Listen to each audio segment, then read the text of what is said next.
Good morning, students. Today we will do chapter number 10, Respiration in Organisms, and we will read this chapter from page number 115. 10.5 Breathing in Other Animals. यहाँ से आज हम ये chapter read करेंगे. Breathing in other animals मतलब जो दूसरे animals होते हैं, जानवर होते हैं, उनमें जो सांस लेने की प्रक्रिया होती है वो कैसी होती है वो हम पढ़ेंगे. Animals such as elephants, lions, cows, goats, frogs, snakes, birds, etc.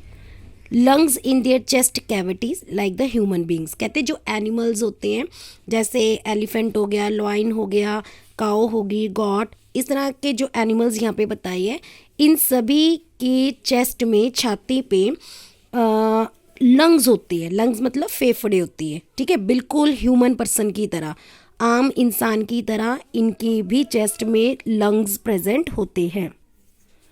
How do other organism breathe. जो दूसरे ऑर्गेनिज्म होते हैं वो कैसे सांस लेते हैं.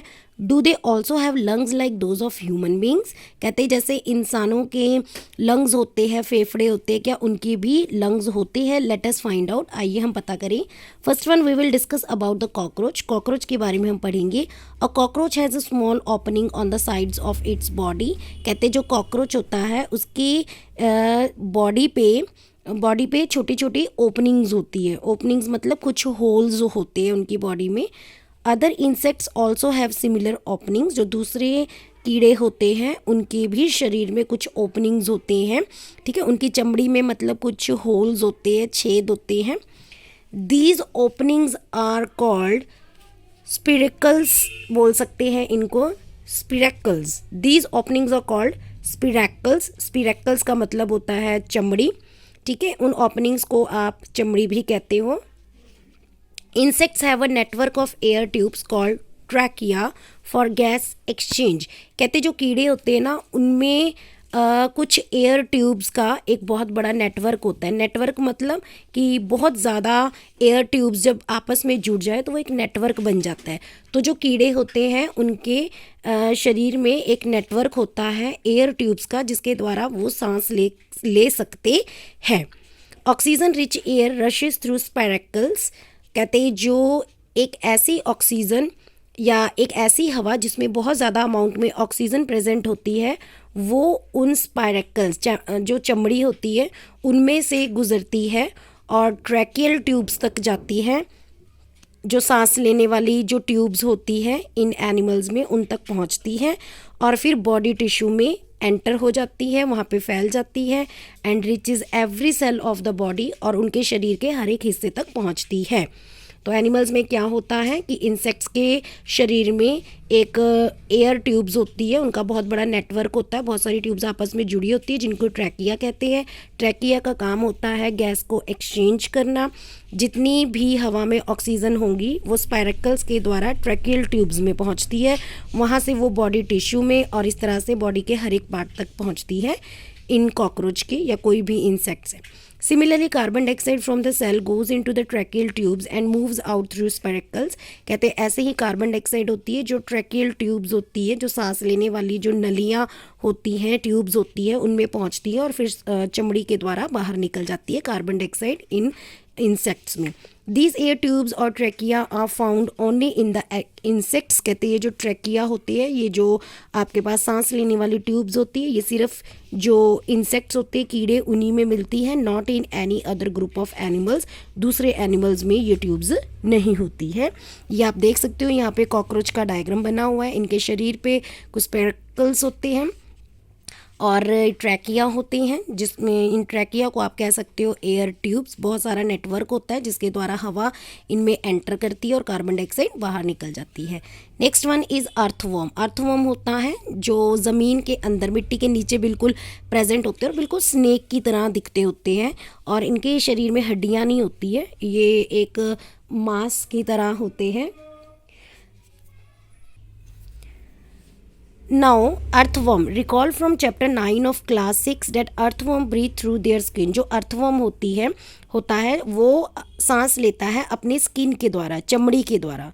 The skin of earthworm feels moist and slimy. जो अर्थवर्म की स्किन होती है वो बहुत ही मॉइस्ट होती है और बहुत स्लिपरी होती है, स्लिमी सी होती है, फिसलती है जब आप उस पर टच करते हो। Gases can easily pass through them. उनकी चमड़ी से जो गैस होती है जैसे एयर है वो आसानी से पास आउट हो जाती है। दो frogs have a pair of lungs like human being, they can also breathe through their skin. कहते हैं जैसे फ्रॉग्स में लंग्स होते हैं सांस लेने के लिए, जैसे ह्यूमन बींग्स में भी लंग्स होती है और फ्रॉग में भी लंग्स होती है। तो ये जो अर्थवर्म है इनकी स्किन ही एक ऐसी जगह है जहाँ वो सांस ले सकते हैं। मतलब जो भी एयर, जो भी ऑक्सीजन उनकी बॉडी में जाती है वो उनकी स्किन के द्वारा जाती है, which is moist and slippery. No next one is breathing under water. पानी के नीचे जो जीव रहते हैं वो कैसे सांस लेती है। Can we breathe and survive in water. क्या हम पानी में सांस ले सकते हैं, रह सकते हैं। There are many organism which live in water. कई तरह के जीव ऐसे हैं जो पानी में रह सकते हैं। हमने ये देखना है कि वो सांस कैसे लेते हैं। अगर हम फिश की बात करें तो फिश में क्या प्रेजेंट होते हैं, गिल्स। और ये जो गिल्स होते हैं एक फेफड़ों का ही काम करते हैं, जो पानी में ऑक्सीजन जो प्रेजेंट होती है उसको डिजॉल्व फॉर्म में वो लेते हैं। Gills are projection of skin. They may wonder, you may wonder how gills help in breathing. आप ये सोच रहे होंगे कि जो गिल्स होते हैं वो ब्रीदिंग में, सांस लेने में कैसे मदद करते हैं। Gills are well supplied with blood vessels. जो मछली में गिल्स होती है ना उनमें बहुत सारा ब्लड होता है। ब्लड वेसल्स मतलब खून की कुछ ट्यूब्स भी होती है और इन ट्यूब्स में एक्सचेंज ऑफ गैसेज होता है, मतलब ऑक्सीजन अंदर जाती है और कार्बन डाइऑक्साइड जो होती है बाहर निकलती है। Like other living organism plants also respire for their survival. कहते दूसरे ऑर्गेनिज्म की तरह प्लांट्स भी क्या करते हैं, रेस्पायर करते हैं।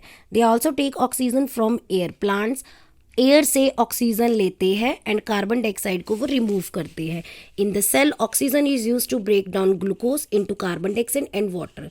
जब फोटोसिंथेसिस होता है इन प्लांट्स में तो ये क्या करते हैं, ग्लूकोज को तोड़ देते हैं कार्बन डाइऑक्साइड और पानी में।